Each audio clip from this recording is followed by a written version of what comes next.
आपकी किताब सुर्खियां बटोर रही है, पर कहा जा रहा है कि ये एक बहुत ही ईमानदार और स्पष्ट मेमोयर है। अक्सर ऐसा देखा जाता है कि इस तरह का स्पष्टीकरण और जो फ्रैंकनेस है वो नहीं नजर आती। और इसमें आपने चर्चा भी की है पूर्व प्रधानमंत्री नरसिम्हा राव की, जिनको आपने कांग्रेस का नहीं बीजेपी का पहला प्रधानमंत्री बुलाया।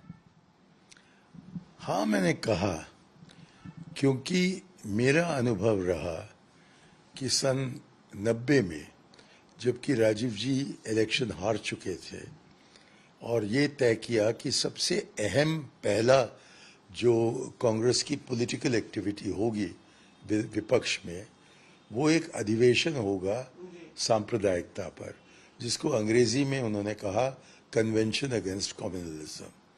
तो उसके लिए एक थीम पेपर तैयार करने की आवश्यकता थी। तो राजीव जी ने जिम्मेवारी एमजे अकबर और मुझको सौंपा, लेकिन हमसे कहा कि लिखने के पहले आप जाकर नरसिम्हा राव जी से मिलिए। तो जबकि हम नरसिम्हा राव जी से मिले और 1-2 मिनट हमने अपनी बात बताई, तो उन्होंने हमें रोका और कहा कि ये सब फजूल की चीज़ आप बात कर रहे हैं। असली सवाल वो है जो कि हमें पिछले चुनाव में हमसे पूछा गया था, और वो और गाडगिल जोड़कर कोई 12-13 सवाल हमसे किया, जिसका चरित्र एक किस्म का था। मिसाल के तौर पर कि हज मंजिल क्यों बनता है बॉम्बे में मुसलमान पिलग्रिम्स के लिए, लेकिन हिंदुओं के लिए कुछ भी नहीं बना है, कोई धाम नहीं बना है वहाँ का गोरखपुर में। तो इस प्रकार के सवाल तो मैंने सबको लिखा और फिर उसका जवाब मैंने लिखा। और जब मैं गया नरसिम्हा राव जी से मिलने इन सवालों का जवाब दिखाने के लिए, तो उन्होंने मुझसे पूछा कि ये क्या कांग्रेस की सोच है। तो मैंने कहा कि साहब, मैं नहीं जानता हूँ कि ये कांग्रेस की सोच है या नहीं, लेकिन आप इसको पढ़कर मुझे बताइए कि ये कांग्रेस की सोच है या नहीं।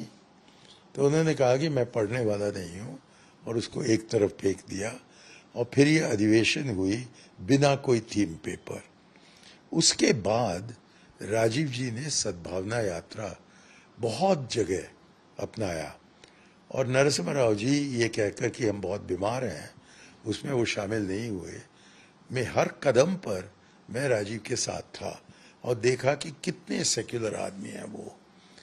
तो ये है बैकग्राउंड कि जब मैं अपने राम रहीम यात्रा को निकालकर रामेश्वरम से अयोध्या जा रहा था अक्टूबर-नवंबर 1992 में, तो तब जब मैं उड़ीसा पहुंचा तो अचानक एक संदेश आया प्रधानमंत्री की तरफ से कि मैं फौरन दिल्ली लौटा और उनसे बात करूं।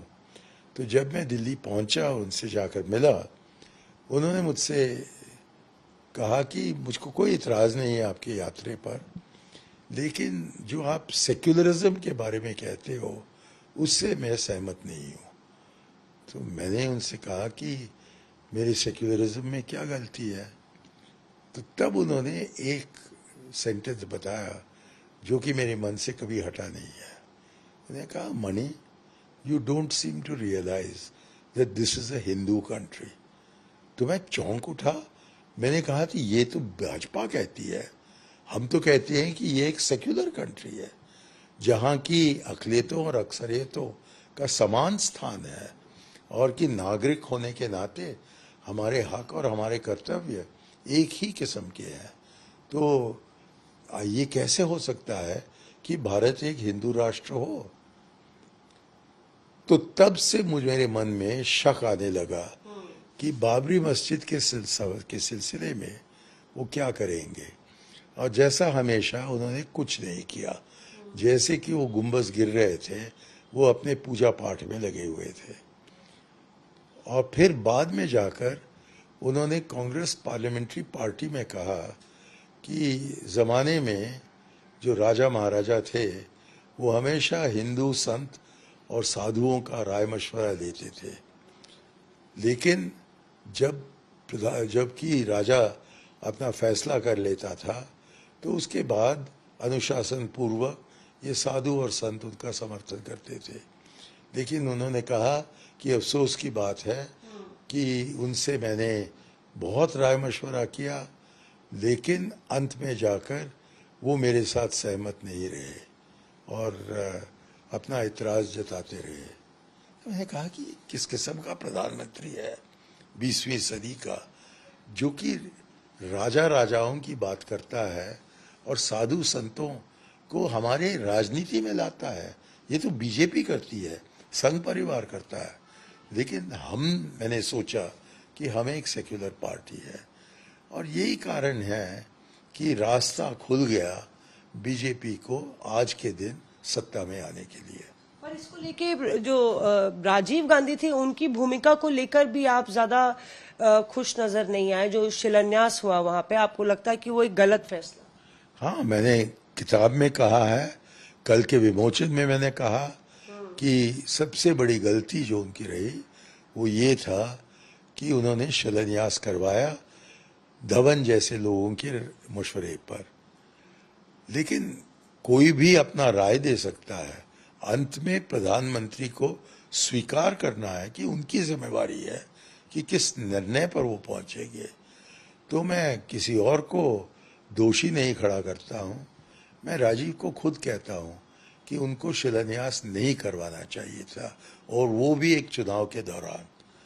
और इस यही कारण है कि वो हारे, और उनके हारने के बाद भाजपा को 88 सीट मिले, जहां की उसके 2 ही सीट थे, और उसके बाद उनको रोक नहीं पाए। उनके प्रधानमंत्री अनेक बने हैं और अब आप देखते हैं कि हमारे देश में किस किस्म का प्रधानमंत्री है। तो इसलिए मुझे बहुत अफसोस है कि कांग्रेस के सिद्धांतों को छोड़कर नरसिम्हा राव जी ने अपनी सहानुभूति दिखाई संघ परिवार के कहने पर, और इसलिए मैंने कहा कि वो कांग्रेस के प्रधानमंत्री नहीं थे, वो भाजपा के पहले प्रधानमंत्री थे।